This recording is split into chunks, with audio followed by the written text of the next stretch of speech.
Bonsoir mes frères et sœurs en Christ, soyez richement bénis dans le nom précieux de notre Seigneur et qu'il vous comble de toutes ses grâces. Aujourd'hui, nous sommes le 21 août 2022. Nous allons parler de ne pas livrer son âme à la fausseté. Oui, en tant qu'enfant de Dieu, on appelés tous à marcher dans la vérité parce que notre Dieu, Jésus de Nazareth, est le chemin, la vérité, la vie. Il a dit dans la parole. Et aussi l'Esprit de Dieu qui nous conduit, un esprit de vérité que Dieu nous a envoyé du ciel, qui nous conduira dans toute la vérité, il enseignera toutes choses. Donc tout enfant de Dieu qui veut entrer au paradis doit aimer la vérité, rechercher dans toutes choses et prendre position pour la vérité. Maintenant, est-ce que tous les chrétiens aiment la vérité? Non. Est-ce que tous les chrétiens marchent dans la vérité? Malheureusement, non. Cependant, il est encore temps pour nous de nous réveiller, de nous repentir de toutes ces œuvres que Jésus-Christ n'aime pas. Nous devons savoir que sans la vérité de Christ, nous pourrons jamais voir sa face. Il est impossible de livrer son âme à la fausseté, au mensonge et espérer un jour voir la face de Dieu. Donc, ensemble dans le psaume 24, verset 3 à 4, que ça dit ceci. Qui pourra monter à la montagne de Yahweh et qui pourra se lever dans son lieu saint? Celui qui a la main pure et qui a le cœur pur, qui ne livre pas son âme au mensonge, à la fausseté, et qui ne jure pas pour tromper. Amen. Parole du Seigneur. Et ici, le roi David nous donne les caractéristiques de l'homme qui montera, c'est-à-dire qui va demeurer au paradis. C'est celui qui a les mains pures, le cœur pur, et bien sûr, qui ne livre pas son âme à la fausseté.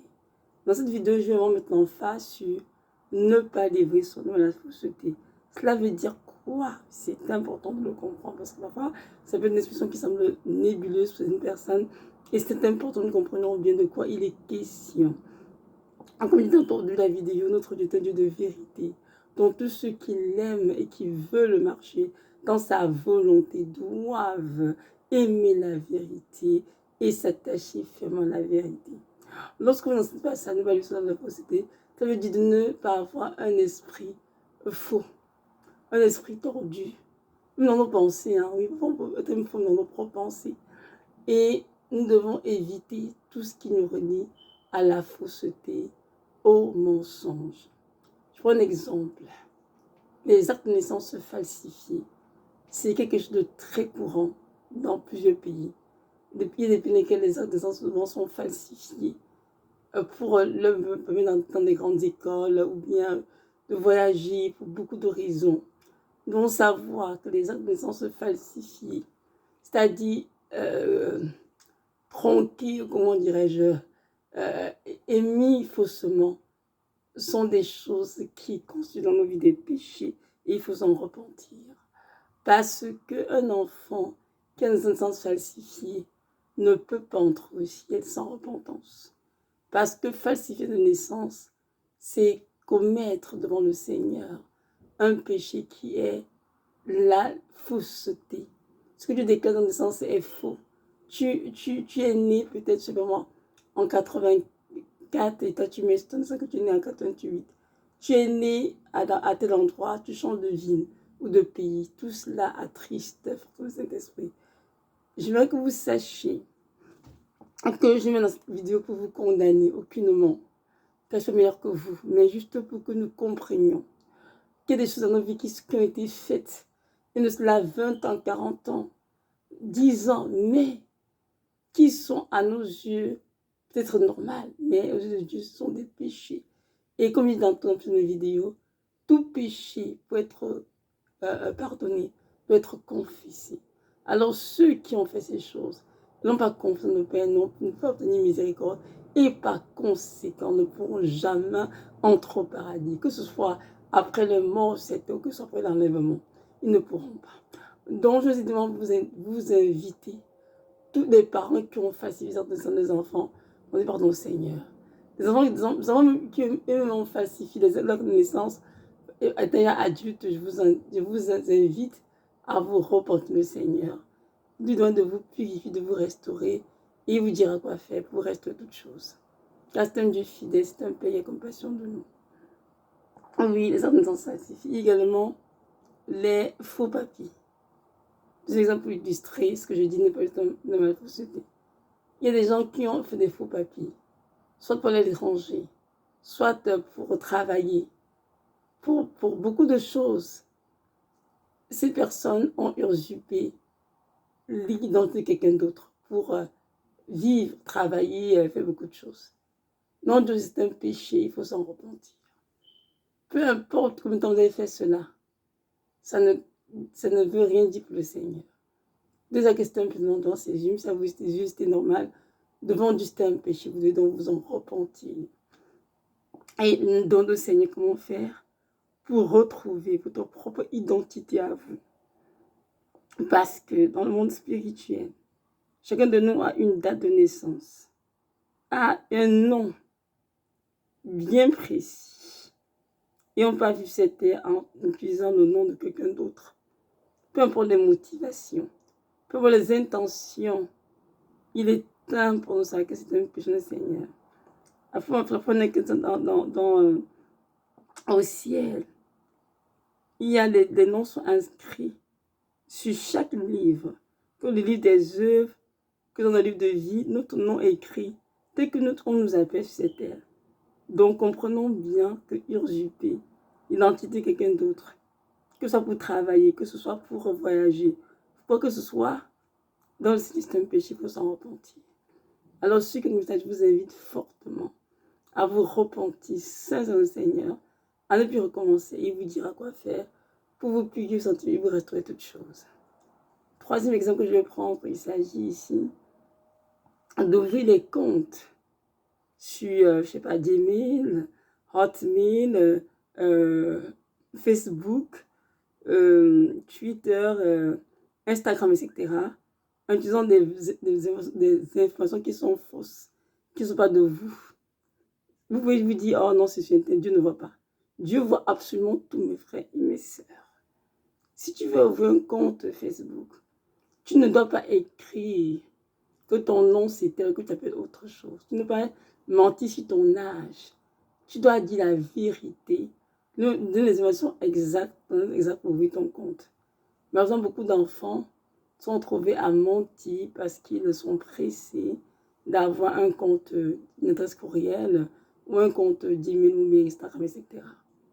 Ma fille est venue me voir. Elle m'a dit, maman, tous mes amis à l'école ont un compte Gmail, moi non. Elle me dit, il faut m'en créer un.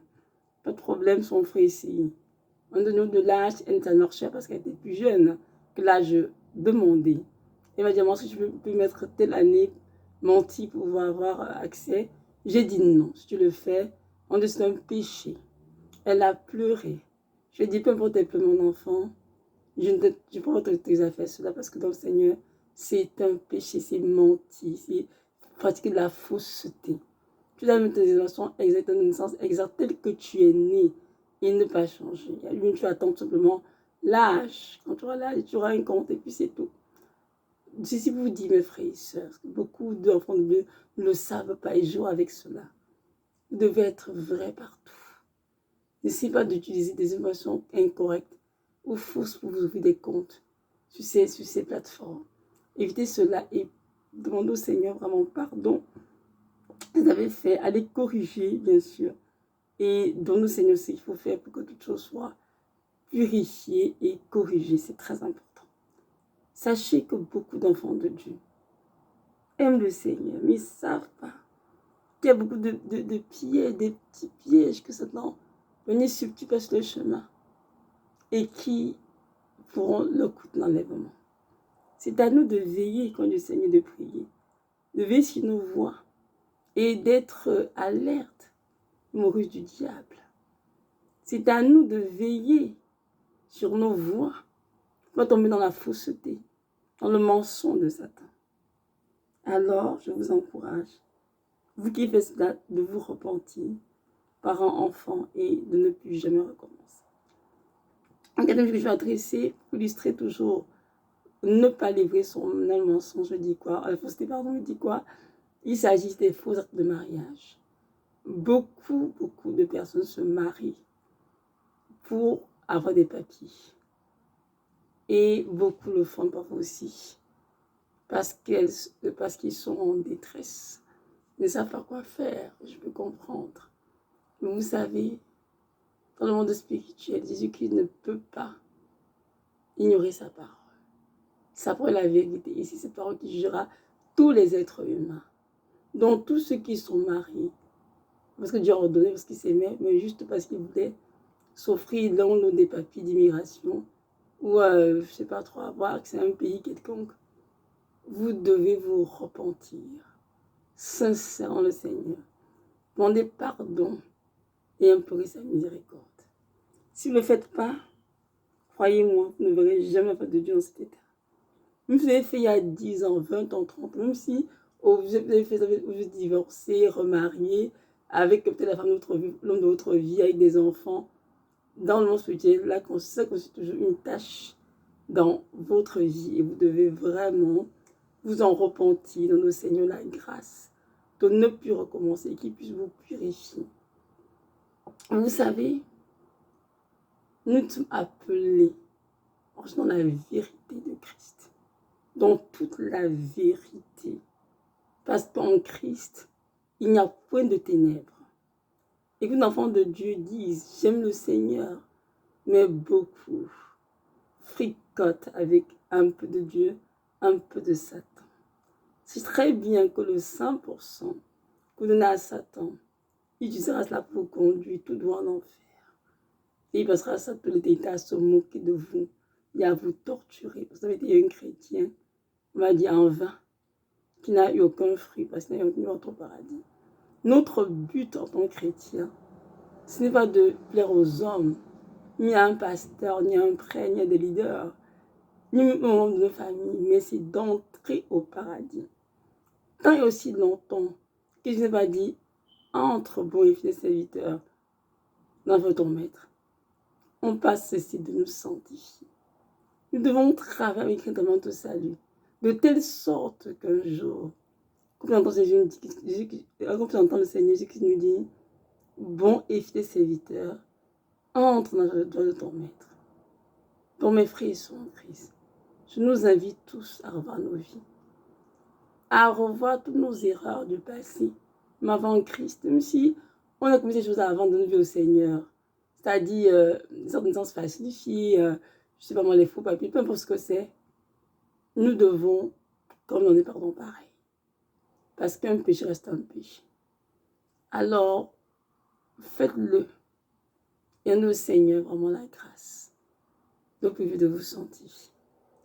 N'oublions pas qu'il revient bientôt, c'est une église glorieuse, sans tache ni ride, une église qui est propre. Ils m'appelaient tous à laver nos robes, sans de l'agneau et dans toutes les taches de nos robes. Alors, cette vidéo, elle est là aujourd'hui. Pas pour vous condamner, oh, loin de là, au contraire, pour vous réveiller, afin que vous puissiez mettre vos vies en ordre spirituel, afin que vous puissiez vraiment vous préparer adéquatement pour le retour du Seigneur, ne pas être surpris. Parce que la vérité, c'est qu'en le nom de l'Église de Christ, beaucoup de chrétiens seront laissés en arrière. Parce qu'ils auront omis de se préparer adéquatement. Ils auront négligé des péchés ou bien mal confessé des péchés. Ils n'auront obtenu aucune miséricorde. Et par conséquent, ces péchés, on les retenir ce jour-là, les empêcher d'être enlevés. Et ce sera triste et très dommage. Nous sommes un tel message et tout. Ne te fâche pas contre moi qui suis en train de prêcher. Mais humilie-toi sous sa puissante main. Repens-toi de tes péchés. Et il t'accordera sa sainte miséricorde. Notre Dieu est grand. Il est puissant, la sur son trône. Il règne à notre assaut. Sinon, le tribu de Judas, c'est vrai. Mais c'est aussi un Père, n'oubliez pas, qui a compassion de ceux qui le craignent, comme ceux qui ne sont sans droit. Notre Dieu est un Dieu qui ne garde pas sa colère à toujours. Il ne conteste pas sans cesse. Mais il est là pour nous soutenir, pour nous aider à entrer au paradis. Donc, mon frère, ma soeur, retiens aujourd'hui que Dieu m'a délivré ton nom à la fausseté. C'est extrêmement dangereux. Peu importe tes motivations, peu importe tes intentions, tu ne dois pas parce que ce que tu fais, Ce que tu prends dans le secret, même si personne ne voit, Dieu voit. Sache que ces choses pourront te retenir dans l'enlèvement. Je vais nous faire remarquer dans Éphésiens 6, il est écrit ici, prenez toutes les armes de Dieu afin de résister aux ruses du diable, de tenir ferme après avoir tout surmonté. Même les armes de Dieu, il y a quoi? Il y a la sentu de vérité dans nos reins. Une fois de plus, la vérité revient. Si tu es un chrétien, tu dois avoir atterri la sentu de vérité. Ça veut dire que tu dois besoin de la vérité. Aimer la vérité. Rechercher la vérité en toutes choses et pas besoin pour la vérité. Donc, tu ne dois pas lui donner la fausseté parce que cette fausseté va donner accès à Satan dans ta propre vie. Tu ne peux pas tenir contre lui si tu fais mensonge comme lui. Si tu pratiques la fausseté comme Satan, tu ne pourras pas tenir contre lui, malheureusement. Donc, là, je vous invite à lire ce texte à la maison, c'est Éphésiens 6, versets 12 à 18. Il va des armes spirituelles du chrétien. Lisez cela. Vous verrez que la vérité est très importante. Donc voilà, soyez richement bénis. Et là, j'ai pris quelques exemples dans cette vidéo. Donc, il y en a plusieurs. Il y en a ouf, il y en a plusieurs. Comment ne pas lever son nom à la fausseté. Donc voilà, que notre Dieu vous bénisse richement. Également, cette grâce de demeurer toujours à ses pieds, de prier pour dire Seigneur, de marcher comme tu as marché, d'aimer la vérité, de fuir les compromis, de fuir les choses de ce monde, de m'attacher fermement à toi et à ta parole. Souvenez-vous qu'il vous aime énormément, qu'il vous a racheté un grand coup de votre propre vie et que votre vie ne nous appartient plus mais à Christ. Je vous encourage à le glorifier. Donc reste notre corps qui lui appartient. Soyez richement bénis. Maranatha, Jésus revient. Shalom, shalom à tous.